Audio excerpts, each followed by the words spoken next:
you were traveling into the great unknown, where no one's ever come back from, knowing that death almost certainly awaits you, how would you get there?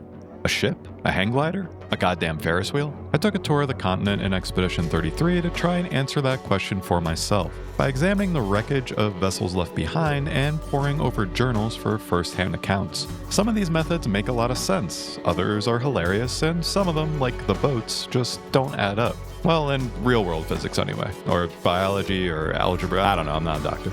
And is applying real-world rules to a video game taking place in a magical fantasy world kind of a silly undertaking? Yes it is. Thanks for asking. You are so ridiculous. Silly undertaking number 1 is this big old Ferris wheel spotted off the coast in Stonewave Cliffs. Gustav, tell us about this one. Apparently, that was where people went on dates, you know? What do you think happened in those cabins? No, actually, my guess is this was Expedition 50. You see, they created this giant wheel, and they tried to cross the world. Damn, Ciel got shut down hard. Gustav's guess was right, confirmed by 50's journal nearby. And judging by the writing, they were extremely proud of this thing, right up until it was destroyed by Surfenfair, the flying sea serpent lighthouse thing. Looking at it, there's really only one way this thing could have worked. It rolled, like a wheel. But how? Assuming this thing started from Lumiere, they would have had to roll across a significant stretch of ocean to reach the continent. Assuming it's an amphibious Ferris wheel, the expeditioners would still need to be contained to these open cabins, submerging and practically drowning themselves on each rotation. And then there's the issue of propulsion. Was there an engine we never see? Did they just give it one big push from Lumiere, hoping the inertia would take them all the way to the monolith? Or did it just run on magic and the reasonable belief that no one would ever overanalyze it? Maybe. But it gets worse. Stonewave Cliffs is actually littered with Ferris wheels of all different sizes, jammed in the cliffs, half submerged, broken apart, which suggests Expedition 50 didn't just build a wheel, but several. And I just can't understand how any of them worked.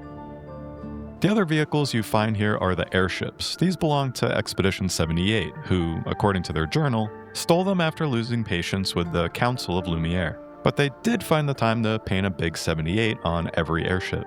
The main question I have about the airships are, where are the cabins? Or did they all just pile inside the blimp itself and roll around like little expeditioner marbles?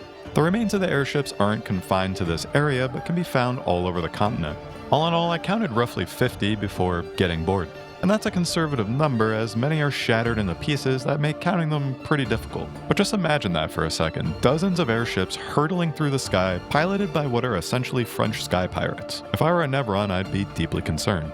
They of course failed though, like all the others. But the aftermath, the floating wreckage, the spitting debris, it does give a lot of areas in the game a distinct aura. It's one of the best uses of environmental storytelling in the game. But not every expedition went that big. Deep in the ancient sanctuary, you find the remains of Expedition 63, a journal and several rusted out cars. According to the journal, they were driving too fast and crashed into a sac à patate, disabling at least one vehicle. What happened to the others isn't really clear. They also mention modifying the cars with armor, which paints a fun mental image, but visually these look like fairly standard vehicles of the era. And unless these cars were amphibious, like the magic Ferris wheels, they would have had to been transported by boat, which sounds pretty reasonable until you know about the boats. Oh my god, just wait until I tell you about the boats. One expedition tried to avoid the surface entirely. Expedition 43 traveled by submarine. And this is one of the more tragic attempts. They made it as far as White Sands before being intercepted and destroyed by Surfenfair. The survivors washed up on a small island, stranded with no supplies and no way forward. You can still find the wrecked submarines scattered along the shore. According to 43's journal, Lumiere diverted enormous resources from their engineering and defense teams to build these subs, so losing them must have been a massive blow. The writer, Sabine, even mentioned her ghost would haunt the island, and interestingly, the only other thing you find there is a chromatic cultist reaper, which, creepily enough, fits. Like the airships, Expedition 40 tried to avoid land altogether. They used gliders, and they actually got very close to the monolith. Unfortunately for them, knowledge of the barrier never made it back to Lumiere. The journal describes 2 expeditioners gommaging mid-flight when they smacked into it like bugs on a windshield. What's especially interesting is that there appear to be 2 types of gliders, a more advanced multi-person design, and then the simpler one found nearby. This looks like the same glider you can find at the Reacher being built by the friendly Nevron, scattered around the ground, and in use by this chromatic Brasilleur. Which raises a question, did the Neverons invent gliders independently? Or did they find Expedition 40's designs and tried to crudely recreate them? And then there's Expedition 60, the meme expedition. Composed entirely of ultra-jacked beefcakes that refused to wear clothes, this group not only reached the monolith, but went on to fight Renoir. It's not entirely clear how this expedition traveled the continent, but from their journal, we know one of them tried to swim all the way back to Lumiere. Given that his only concern was time before the gommage, I think it's safe to assume that these people simply brute forced the continent, just swimming around naked and beating Neverons to death with their bare hands. I like to think they survived Painted Renoir because even he didn't want to mess with these lunatics. And then, boats. Boats seem like the most normal and mundane method of travel when stacked up against all the other methods here, until you actually look at the map. So there are very few direct references to boats in journals. We know Expedition 68 and Expedition 33 both used a single boat. Beyond that, we mostly infer their use. But the inference isn't subtle here, boats are everywhere. They outnumber every other vehicle type. There's well over 100 and probably closer to 150. Dark Shores, Stonewave Cliffs, Yellow Harvest, the Forgotten Battlefield, they're everywhere. And strangely, a few are found past the Forgotten Battlefield, which is weird. Because the entire reason you have to go through the Forgotten Battlefield is the coral that blocks all the waterways.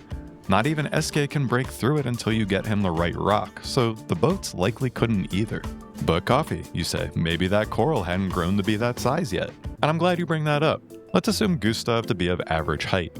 The average height of a Frenchman when the game takes place was about 5'6", or 66 inches. We have to scale Gustave here up by about 10 times his height to match the height of the coral, making it 660 inches. Let's be generous and say this is some really fast-growing coral. The fastest-growing coral known to man, staghorn, grows up to about 8 inches per year. That means that even during Expedition 0, the coral would have been at least 124 inches, or 10 feet tall.